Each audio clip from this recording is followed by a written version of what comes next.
Trésor, mémoire de radio, présente. Treceos, mémoire de radio, presente. 13 Mémoire de radio, presenta. 13 mémoire de radio, presente.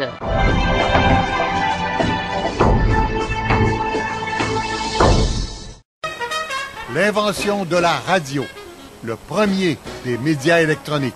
Pour la toute première fois de la jeune histoire du radio dans la province, CKC vous présente un radio-théâtre. Dans ce deuxième épisode, nous vous racontons comment la radio de chez nous a été inventée et comment nos vies s'en sont trouvées changées. D'abord, la création en 1922 de CKC, la première station de radio de langue française en Amérique. Mais comme les enregistrements de l'époque sont pratiquement inexistants, vous nous permettrez de vous raconter cette histoire avec de nombreuses reconstitutions sonores. Bienvenue à Chantons en français. Bonsoir à tous nos auditeurs. Ce soir, en grande première à la radio, les cloches de Corneville. Témoignage sur l'époque. En 1922, Graziella Lalande a 10 ans et vit à Nominègue, dans les Hautes-Laurentides. La vie de la maison était organisée pour qu'on puisse l'écouter. Supposons qu'il y avait un programme à 7 heures le soir, ben on s'arrangeait pour que le souper soit fait, que la vaisselle soit lavée, puis que les gens qui veulent l'écouter puissent l'écouter. Armand Théoret a 11 ans quand il commence à écouter CKAC, dont les ondes se rendent déjà à Saint-Eugène, dans l'est de l'Ontario. Quand la radio jouait, puis que quelqu'un parlait, on disait « Avais-tu de terre, toi, là? » C'est la radio qui joue, et c'est ça qu'on écoute, là. Alors, ils n'aimaient pas trop ça, mais surtout mes parents disaient ça aux jeunes, les enfants parlaient. Si vous n'écoutez pas, là, on va fermer la radio. Alors, tout le monde arrêtait de parler. Il y avait les fauteuils. Alors, mon père, ma mère, ma vieille tante. Nous autres, les enfants, souvent, on était assis à terre. On écoutait. Et c'était silence, hein. Tant que le programme était en route. Après, si on voulait parler, on pouvait parler. C'est comme si on était allé au concert, si on était allé à une conférence, on écoutait. Et puis, nous, les enfants, on n'avait pas le droit de toucher à la radio. Ça, c'était mon père ou ma mère qui ouvrait ou qui fermait, parce qu'il fallait faire... il fallait traiter ça avec... pas avec respect, mais il fallait y faire attention. Il ne fallait pas que les enfants se mettent à jouer dans ces appareils qui portaient la merveille ensemble. Pour la 5e semaine, notre grand concours provincial d'harmonie. Aujourd'hui... C'est Jacques-Narcisse Cartier, qui a été l'adjoint de Marconi et qui a roulé sa bosse à travers le monde, qui fonde CKAC. Très rapidement, Cartier, le seul animateur de la station pendant les 2 premières années, présente en direct des pièces de théâtre, un concours de fanfare et même un cours de piano. Pour la première fois de l'histoire du radio, un cours de piano avec le plus grand pianiste de concert canadien, Emiliano Renaud. L'historien de la radio, Pierre Pagé. Vous avez, ça il faut le faire, un cours de piano donné en direct à la radio par un très grand musicien québécois qui avait fait carrière à Londres, à Berlin et à Paris, qui est présentement professeur à New York, qui est en fin de carrière. Puis finalement, il s'en vient à Montréal. Il va donner des cours en faisant ses répétitions. Voyez-vous ici, on commence comme ça. Reprenez encore avec moi. En direct à la radio, on est complètement à l'opposé d'une logique commerciale. Au départ, la radio ne diffuse que quelques heures pendant la soirée. Les programmes étaient assez limités. Hein? La première radio, c'est... Mais les meilleurs programmes étaient le soir. Souvent des théâtres, souvent des conférences, ensuite des concerts aussi, selon ce qui pouvait se donner à Montréal comme concert à l'époque. Mais il y avait une vie culturelle à Montréal qui était intéressante et qui, pour la première fois, nous venait. Mesdames, Mesdemoiselles et Messieurs, bienvenue sur le paquebot Mauritania de la Cunard Line, l'immense bateau qui est amarré ici pour 2 jours dans le port de Montréal. L'orchestre est en grande forme et de nombreux passagers vêtus de leurs plus beaux atours sont déjà sur la piste de danse. Je vous souhaite donc une magnifique soirée démarrer à notre antenne en compagnie de l'orchestre. Roger Blais habite alors Québec. C'était cette curiosité d'entendre quelque chose dans cette boîte-là amenait, comme chez moi, là, les gens venaient entendre ce qui se passait dans cette petite boîte-là. Ils venaient pas pour nous voir, ils venaient pour entendre ce qui se passait. C'était bondé, hein. Il y avait le salon, mais c'était toujours trop petit. Parce que c'est pas tout le monde qui avait la radio. Pierre Pagé. Au tout début, en 1922, on faisait de l'écoute collective. Vous aviez le notaire de la place qui, le soir, il y avait quelque chose de bien, il invitait tous ses amis, il y avait 20 personnes dans la maison. Vous aviez de l'écoute collective dans les magasins, dans les milieux ruraux. La quincaillerie, magasin de produits de toutes sortes, c'était un grand magasin, puis il y avait de la place pour faire des choses, ça servait de salle de danse. Magasin général. C'est ça, magasin général. Les gens se réunissaient là pendant quelques années pour aller écouter la radio. Voici quelques nouvelles de la journée. Une délégation de suffragettes, avec à leur tête Mesdames Marie-Gélin Lajoie et Idela Saint-Jean, se sont rendus à Québec cet après-midi pour réclamer de nouveau le droit de vote aux élections provinciales. Il y a autre chose que la radio nous a donné, c'était d'avoir les nouvelles, les grandes nouvelles, au jour même où les choses sortaient dans les journaux, parce que les journaux nous arrivaient 2 jours après, par le train, 2 jours après les événements. On était toujours 2 jours en retard. Tandis qu'au moment où la radio est arrivée, bien, les grandes nouvelles, on les avait en direct presque. Ça aussi, ça nous fascinait. Le premier ministre de la province de Québec, l'honorable Louis-Alexandre Tachereau, a déclaré que la province n'était pas prête à donner le droit de vote aux femmes. Un autre auditeur de l'époque, Roland Masse. On a entendu qu'on écoutait. Puis c'était nouveau pour ça. Alors, on était intéressés à savoir ce qui se passait. Pour la première fois de votre vie, vous entendez des nouvelles, des choses qui sont arrivées dans la journée. Une chose qu'on n'avait pas avant. Alors, on est venu informer. Paolo Brenni, chercheur en histoire des sciences et des technologies. Pour la première fois avec la radio, les gens pouvaient écouter les grands événements, pouvaient écouter les présidents parler à la nation. Ça a été formidable. La radio a été certainement le premier grand média qui a eu une influence immédiate et énorme sur les masses, disons. CKAC, qui appartient au journal La Presse, diffuse des nouvelles tard le soir, pour ne pas nuire, évidemment, à la vente du journal. Joseph Arthur Dupont est un des premiers employés de la station.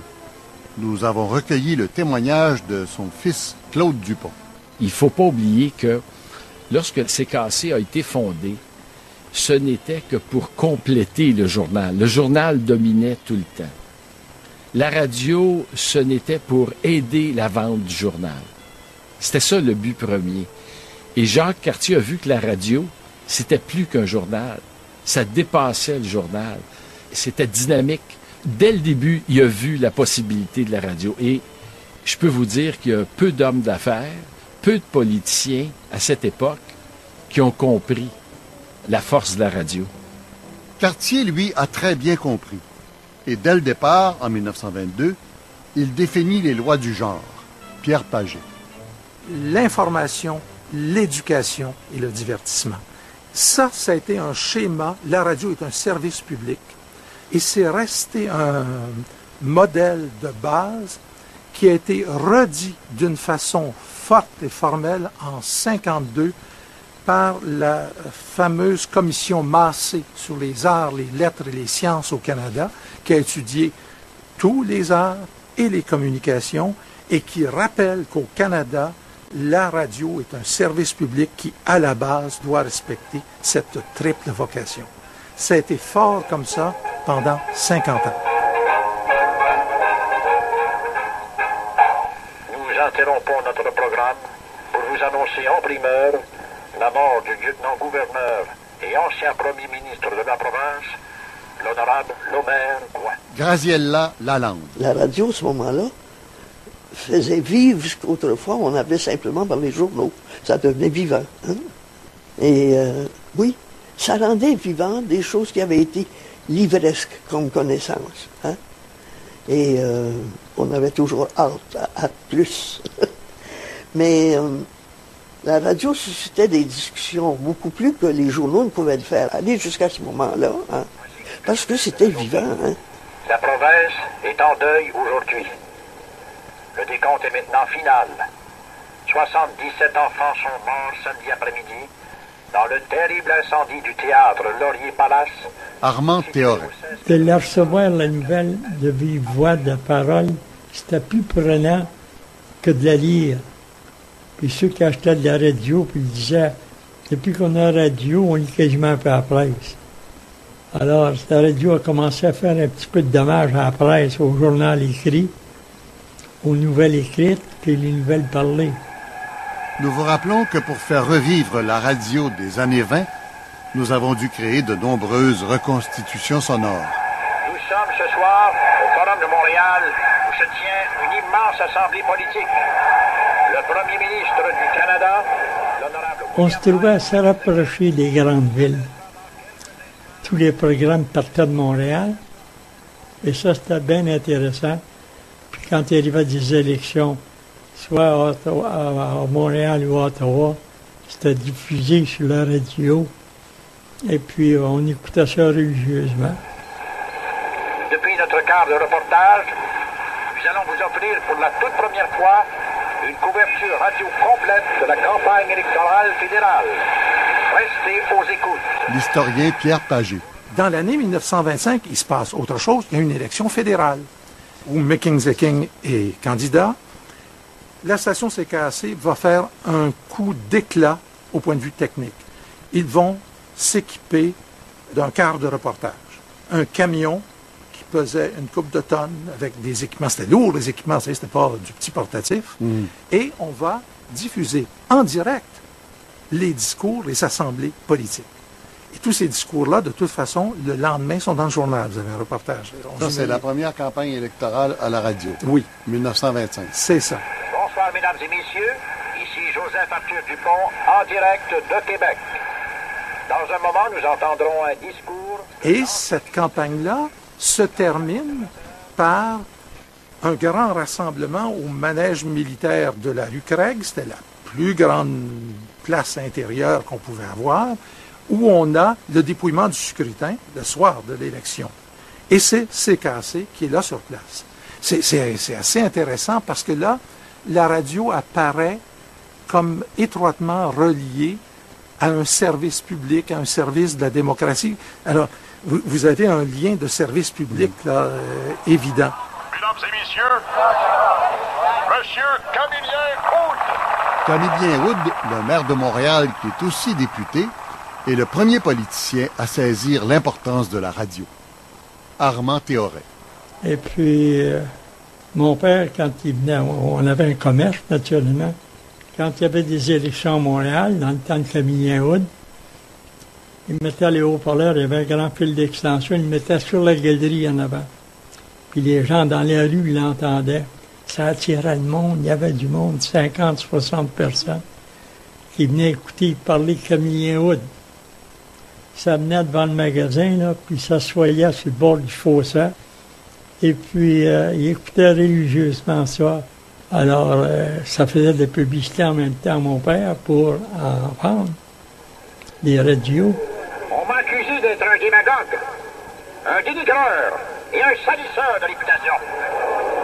Démagogue parce que j'ai dénoncé le gouvernement Tachereau, Perron, Galipeau et comparse. Pierre Pagé.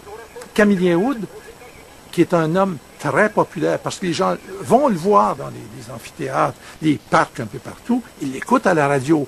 Ça a bien un avantage, ça fait connaître Camillien Hood, mais ça attire des clients pour les vendeurs de radio, par exemple, de savoir que les gens, Camillien va être là, on va s'acheter ça tout de suite, hein? M. Tachereau, faisant face à l'opposition, a déjà dit « Debout les morts ». Eh bien, M. Tachereau, les morts sont debout. Et gare à vous.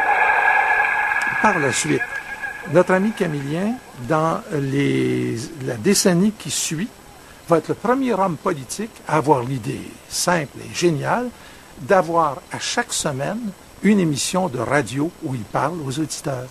Les politiciens à la radio, c'était inouï. Roger Blais. C'était inouï l'importance de la radio.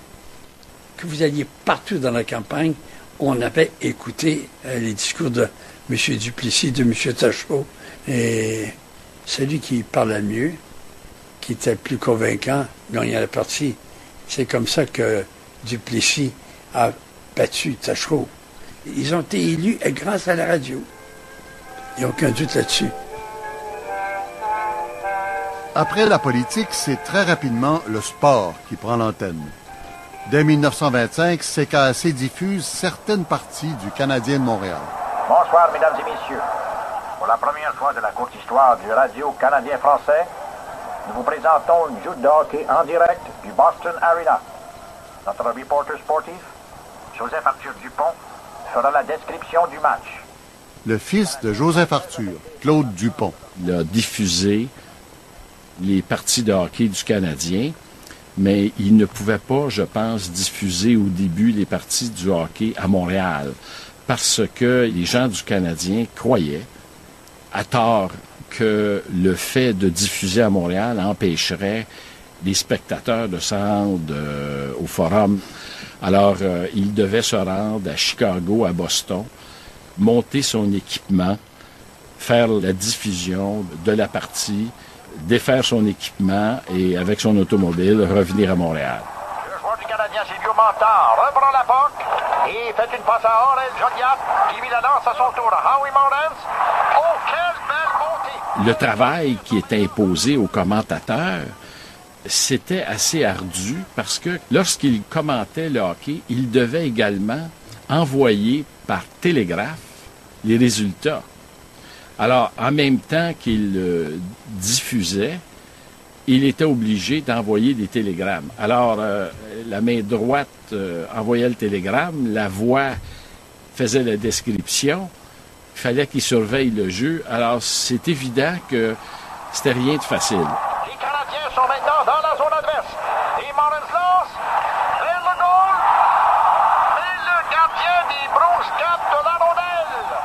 C'était nouveau et lorsqu'il nous en parlait, on voyait évidemment l'enthousiasme de ces années-là. Et c'était la radio de l'époque, il y avait beaucoup d'improvisation, c'était en direct. Et c'était ça le défi. Le défi, c'était de créer une culture qui n'existait pas. Et ces gens-là sentaient qu'ils participaient à ça.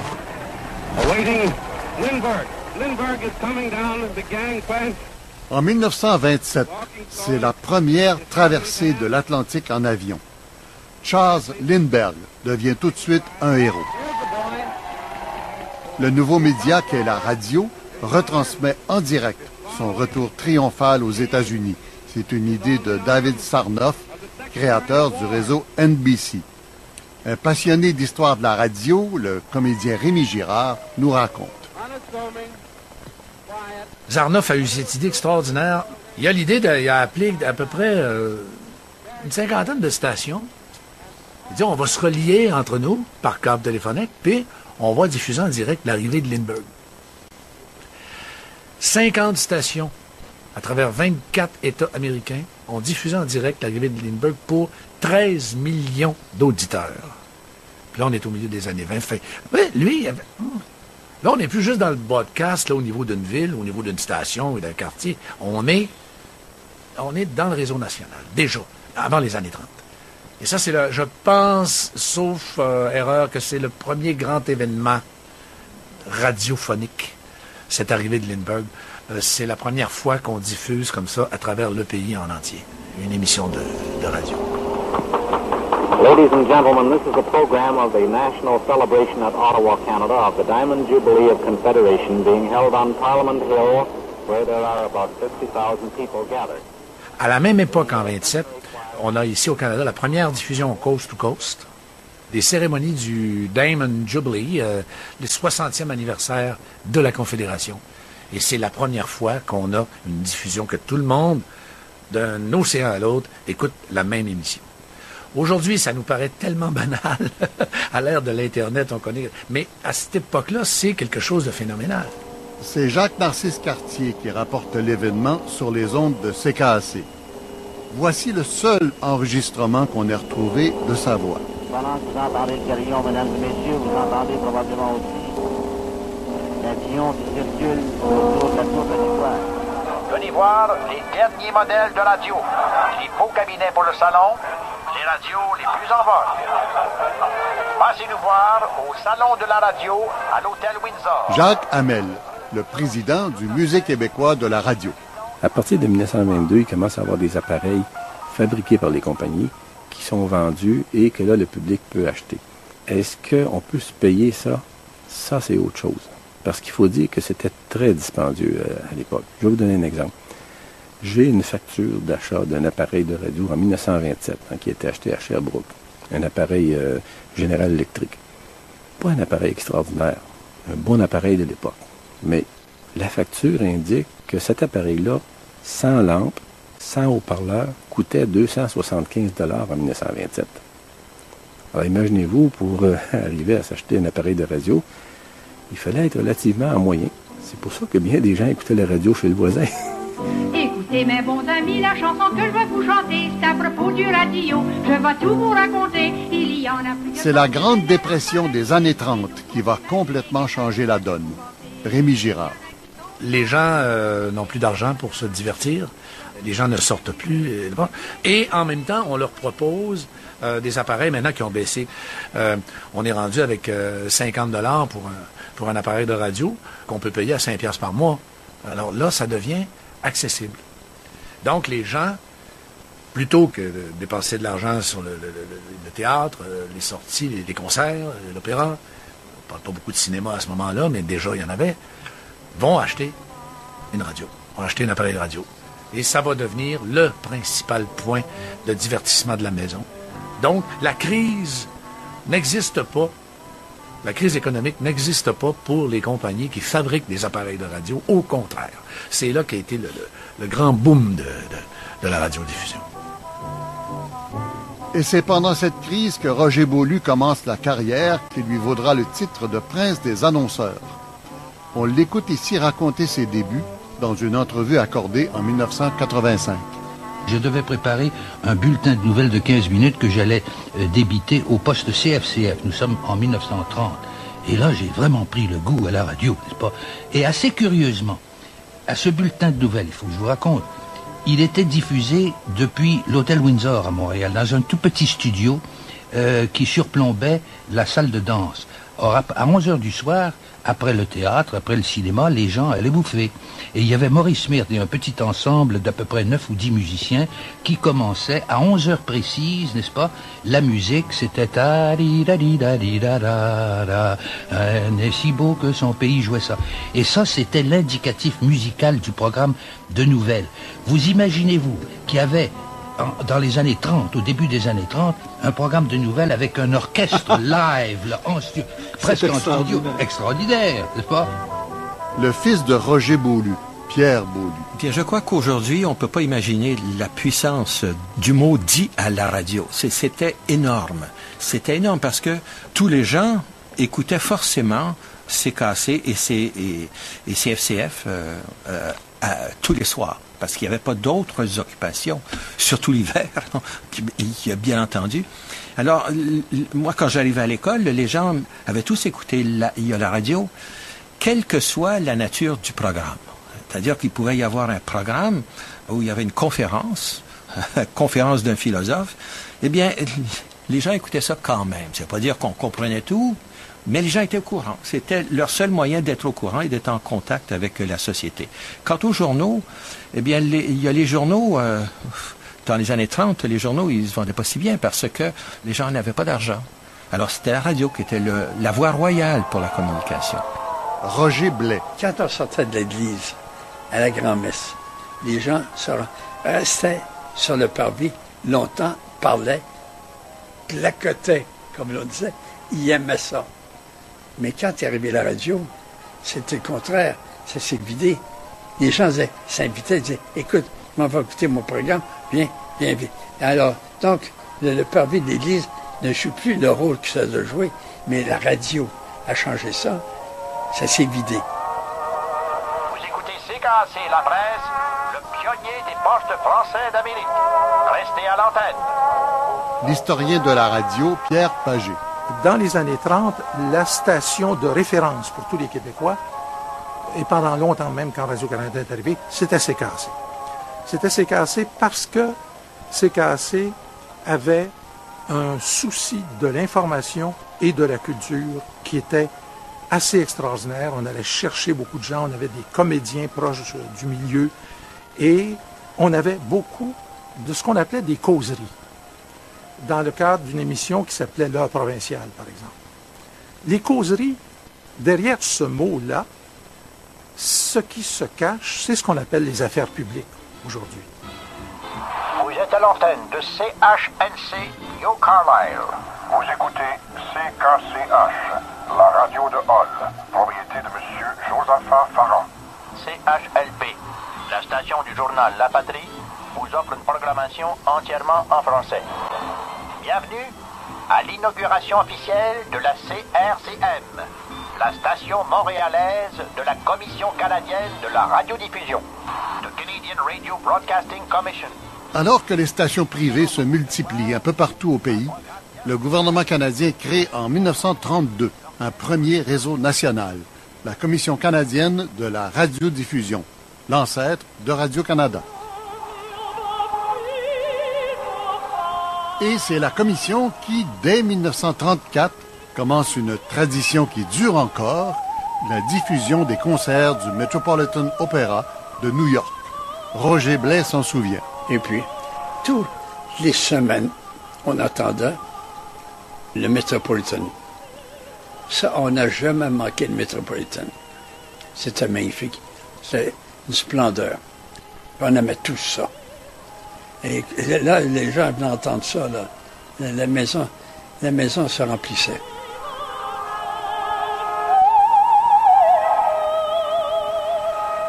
Mais le souvenir le plus marquant de la commission de la radiodiffusion, c'est la couverture d'un accident minier en Nouvelle-Écosse en 1936. Un mort, 2 survivants coincés dans les galeries d'une mine. Pendant 56 heures consécutives, la commission diffuse des reportages à chaque demi-heure à travers le Canada et les États-Unis. Des millions de Nord-Américains sont rivés à leur appareil de radio.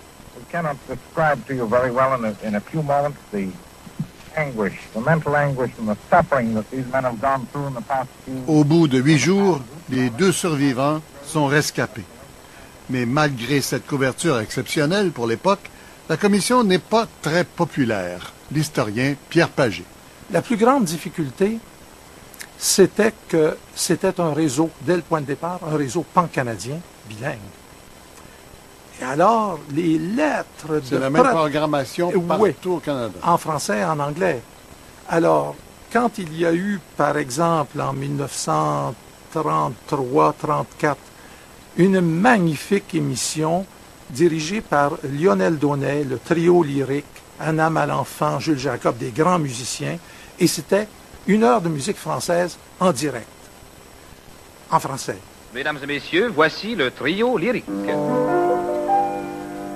Chaque lundi qui suit dimanche, nous arrivons, comme des oiseaux sur la branche, nous gazouillons. Les lettres, les téléphones de protestation de Winnipeg, de tout l'Ouest, qu'est-ce que c'est ça, une émission tout en français? Les gens n'acceptaient pas. Il y a des débats à la Chambre des communes là-dessus. Comment peut-on imaginer qu'on diffuse en français dans l'Ouest canadien? Vous écoutez la Commission canadienne de la radiodiffusion. Un des premiers employés de la commission, René Landry, donnait une entrevue en 1980.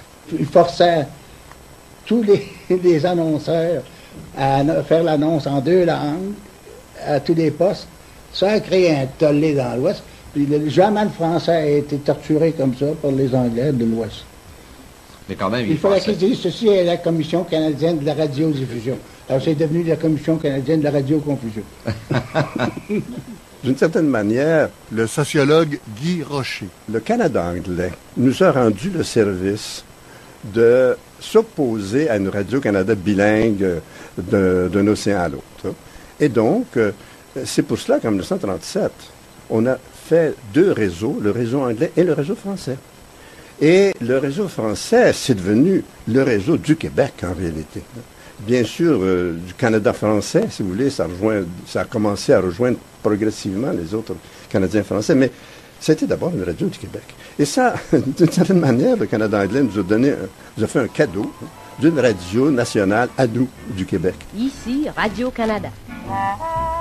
Le 2 novembre 1936, Radio-Canada remplace officiellement la Commission canadienne de la radiodiffusion et devient un véritable réseau d'un bout à l'autre du pays. Voici un extrait du discours prononcé peu après la création du réseau par le vice-président de Radio-Canada, René Morin. Pourquoi vous demandiez-vous un réseau radiophonique national? Les raisons en sont multiples. D'abord, la radio est un moyen d'expression, un instrument d'information, une force de persuasion qui doivent être utilisés à promouvoir la cause de l'unité nationale et qui ne peuvent l'être que par un organisme d'État.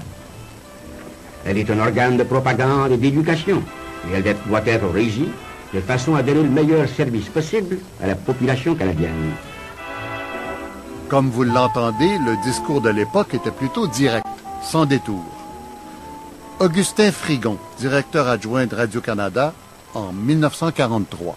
Il n'y a pas de doute que si nous n'avions pas au Canada un réseau d'intérêt national, d'intérêt public, nous deviendrons tout simplement l'annexe des réseaux américains.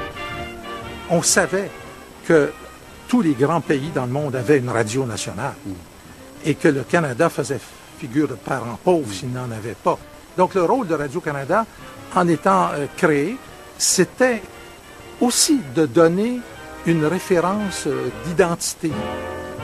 This is the BBC Home Service. Here is the news, read by Frederick Dryswood. On s'inspire beaucoup de la BBC. Jacques Hamel.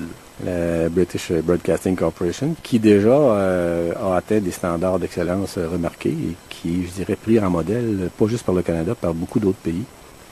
Dans le fond, tous les pays qui ont une radio d'État, les pays occidentaux, j'entends, se sont référés à la BBC comme modèle au départ.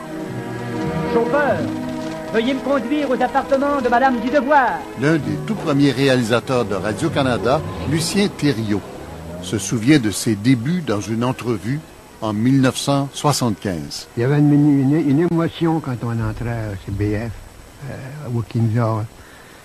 On voulait faire beau, c'était nouveau, c'était extraordinaire, cette invention. Ouais. Alors, il fallait tout inventer. Oh là là. Je me rappelle, entre autres, quand je faisais Voyage au pays des songes avec Gury, il n'y avait pas de bruit de rien à l'époque. Je me rappelle, entre autres, qu'il fallait faire un bruit d'abeille parce que le personnage était harcelé par des abeilles. On attachait des bouts de papier au bout d'une corde. On roulait la corde pour faire le buzz. C'était extraordinaire. Mais c'était passionnant. Il n'était pas question d'argent. On travaillait jour et nuit pour des petits salaires. Mais c'était pas important. Rue principale, présentée par Procter & Gamble, les fabricants d'Oxydol, le savon qui donne au linge une blancheur éclatante, une fraîcheur éclatante, une propreté éclatante. Ouh, cet éclat Oxydol! Au milieu des années 30 apparaissent des radioromans qui reçoivent vite le nom de romans savons. Nous ne savons pas encore si le Conseil de ville a autorisé la création de la plage Crève-Cœur. Nous saurons peut-être ce que devient ce projet en suivant Louis Beaupré qui entre ce matin dans le bureau d'André Asselin et qui lui dit « Ah, et puis vous savez la nouvelle, M. Asselin? » Non, mon Louis. En tout cas, je ne sais pas de nouvelles qui t'intéressent personnellement, non? Oh, ben, c'est pas rien que moi que ça intéresse, M. Asselin. C'est toute la ville, bord de Clé. Pas vrai? Le regretté comédien Roland Bédard. Oh, je peux vous dire même pourquoi on appelait ça les romans savons. Parce qu'il y a une raison à ça. Quand j'ai débuté à la radio, moi, c'était les bières qui faisaient vivre la radio. Et avec les romans fleuves, le premier était commandité par le savon. Et c'est pour ça qu'on appelait ça des romans savons. Denis Leblanc dirigeait l'ancien musée de la radiodiffusion à Berthierville. Vous savez, toutes les équipes qui étaient derrière les radioromans, prenons l'exemple des radioromans, toutes les équipes d'acteurs qui étaient autour de ça, c'était des gens qui étaient devenus vraiment quasiment faisant partie de la famille. Parce que, d'abord, c'était bien patenté, on te laissait sur des intrigues constamment, tu voulais avoir l'intrigue. Puis encore là, je donne l'exemple de ma mère, parce que là, quand l'émission se terminait, souvent, ma mère appelait sa sœur, puis là, elle disait « Hey, t'as-tu entendu? Ben oui, telle affaire. Il a fait telle affaire. Ben oui, allons-y. » Puis là, demain, d'après moi, demain, l'intrigue, ça va être « Oh, moi, je suis pas sûr. » D'après moi, ça... Enfin, alors, ils les accrochaient d'aplomb, hein. Vous savez pas qu'on va avoir une plage? Je t'avoue que ce projet du gros Antonio ne m'a jamais empêché de dormir. Ah, ben, moi non plus. Non, il va falloir qu'on s'en occupe, nous autres, rapport à la compagnie d'autobus. Comme ça, le conseil... Il faut dire que les années étaient dures aussi. Fait que donc, tout ce qui était divertissement, puis de changer les idées, c'était le bienvenu. T'sais. Puis ça, c'était quelque chose de nouveau, en plus. Fait que, moi, mes parents n'ont jamais été voir de pièces de théâtre, des trucs comme ça. Mais là, il y en avait gratuitement à la radio. C'était fantastique.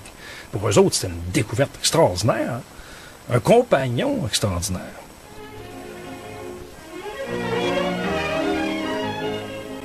La pension Felder. Bonsoir, mesdames, messieurs. De nouveau, nous retournons à la pension Felder, présentée par la gracieuseté des fabricants d'Oxydol High Test. À la fin des années 30, la radio suscite toujours la même fascination. L'auteur, Jeannette Bertrand. Mon premier souvenir de radio, c'est quand l'appareil est rentré dans la maison. Ça a été... Mais alors, les enfants, on était là, on a vu mon père entrer avec ce meuble, et puis on l'a mis sur une table, et ce que je me souviens surtout, c'est qu'on s'assoyait en rond autour de la radio. On regardait la radio. Je sais pas pourquoi, mais on regardait la radio. Et le soir, je m'en souviens très très bien, il y avait des romans savons, Les secrets du docteur Morange. Je devais avoir 13-14 ans. Alors, on s'assoyait et on regardait, puis on allait se coucher après Les secrets du docteur Morange. Et là, la radio continuait, il y avait des nouvelles, mais c'était la magie qui rentrait dans ma vie. La magie, c'était une école qui rentrait dans ma vie. Ils se savent l'un à l'autre par-delà l'épreuve corporelle. Nos âmes se sont accolées. Attachées l'une à l'autre. C'est un accord, une alliance. Une fusion absolue. Ce qui était merveilleux avec les romans savants, c'était que tu t'imaginais les personnages et tu te les mettais à ton goût. Alors, le prince charmant, là-dedans, ben, tu le faisais comme si tu en voulais un grand, ou un petit, ou un comme ci, ou un comme ça. Ben, tu te l'imaginais. C'est ça, la magie de la radio. C'est que tu t'imagines. Tu vois pas les choses, tu les imagines. Radio-Canada vous présente ce soir un des chefs-d'œuvre de la littérature contemporaine. L'annonce faite à Marie, poème en prose de Paul Claudel. Créée à Paris en 1912, cette pièce a été jouée depuis lors dans les pays du monde entier. Halte, seigneur cavalier, pied à terre. Est-ce ainsi qu'on décampe de la maison comme un voleur, sans saluer honnêtement les dames? T'avais ton université dans le salon. Dans notre cas, dans la salle à manger. Et c'était l'ouverture sur le monde. C'était très important pour tous ceux qui, comme moi, avaient pas droit d'aller aux études classiques, que les filles devaient rester à la maison, apprendre des petites choses pour faire plaisir à leur mari plus tard. Pour moi, ça a été vraiment une ouverture sur la vie. Ce soir, M. Albert Duquesne vous lira une légende de Marius Barbeau et Marcel Rioux, intitulée « Les trois femmes ». Pierre Raymond était un homme étrange. Les gens de Beaupré n'avaient jamais connu son pareil. L'historien Pierre Pagé raconte comment CKAC crée le tout premier radiojournal. En 1938, CKAC invente une émission qui s'appelle « Les nouvelles de chez nous ». Et là, c'est le premier grand radiojournal. Le radiojournal était lu par Albert Duquesne, qui avait une voix qui portait. Qui était un comédien, Albert Duquesne. Qui était un comédien et qui était capable de lire les nouvelles avec une subtilité étonnante. Ça a duré très longtemps, il a fait ça pendant 20 ans. Il était, à ce moment-là, dans un tout autre style, aussi populaire que René Lévesque, pour les nouvelles. Il devient la vedette parce qu'il lit les nouvelles. Oui. Les nouvelles de chez nous, avec Albert Duquesne. L'idée qui est lancée rapidement, c'est que il y a des hommes politiques qui font des choses importantes chez nous, Au lieu d'avoir les nouvelles anglophones en fin de soirée qui nous viennent de Winnipeg, qui nous disent les déclarations du maire de Winnipeg, on voudrait bien savoir ce qui se passe à Québec. The Columbia Broadcasting System and its affiliated stations present Orson Welles and the Mercury Theatre on the Air in The War of the Worlds by H.G. Wells. La même année, Orson Welles s'inspire d'un reportage radio sur l'explosion dramatique du dirigeable Hindenburg au New Jersey pour scénariser la guerre des mondes. Rémi Girard. Orson Welles avait compris tout de suite la force de la radio. C'était quelqu'un d'assez innovateur dans ses projets. Et il décide de préparer une version dramatique de La guerre des mondes, le roman d'H.G. Wells, curieusement, ils ont le même nom de famille, qui raconte l'invasion des Martiens sur la Terre. Et il décide de le faire comme si c'était un reportage radio. Ladies and gentlemen, this is terrific. This end of the thing is beginning to flake off. Là, on n'est pas habitué au reportage radio encore. L'information, comme on dit, elle commence et tout. Alors, les gens, quand ils entendent un reportage radio, c'est sûr que c'est ça qui arrive. Alors, il commence son émission, bonsoir, et ce soir, au Mercury Theatre, La guerre des mondes d'H.G. Wells, une émission dramatique qui raconte l'invention. Et là, tout à coup, il coupe l'émission, il dit, excusez-nous, on a un bulletin de nouvelles, il paraît que... Et là, il fait comme si c'était vrai. Wait a minute, something's happening. Humped shape is rising out of the pit. Avec des reporters, là, je les vois, ils sont comme ça. Et là, les gens paniquent. Même si, plusieurs fois, durant l'émission, ils disaient, ceci est une fiction, ceci... mais ça a été incroyable.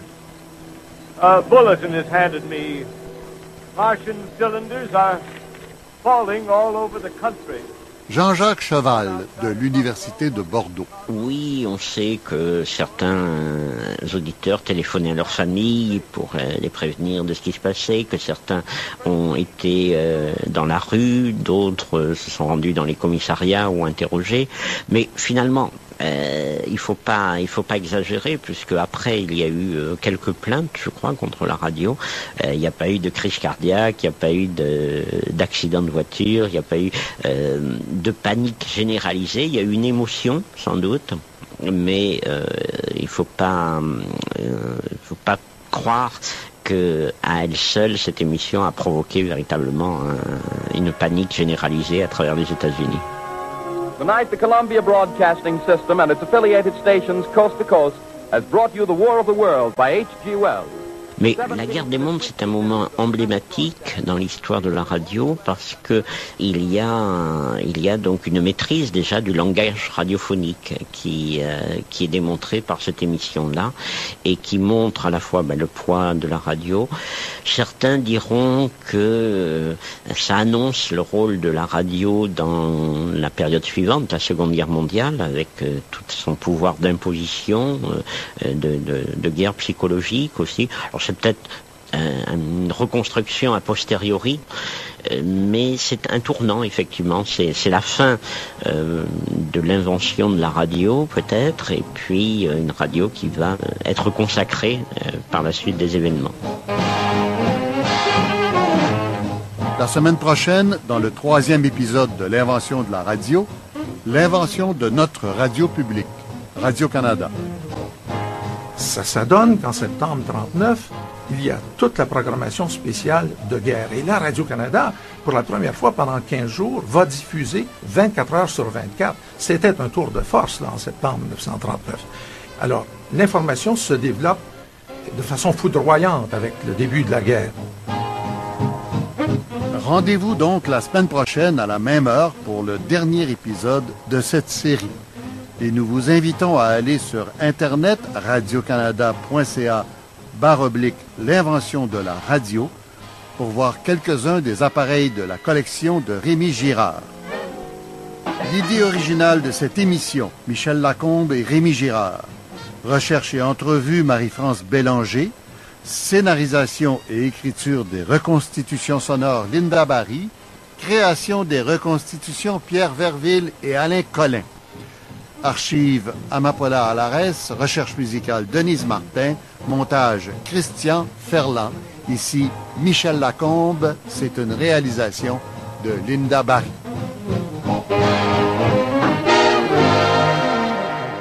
Trésor Mémoire de Radio vous remercie.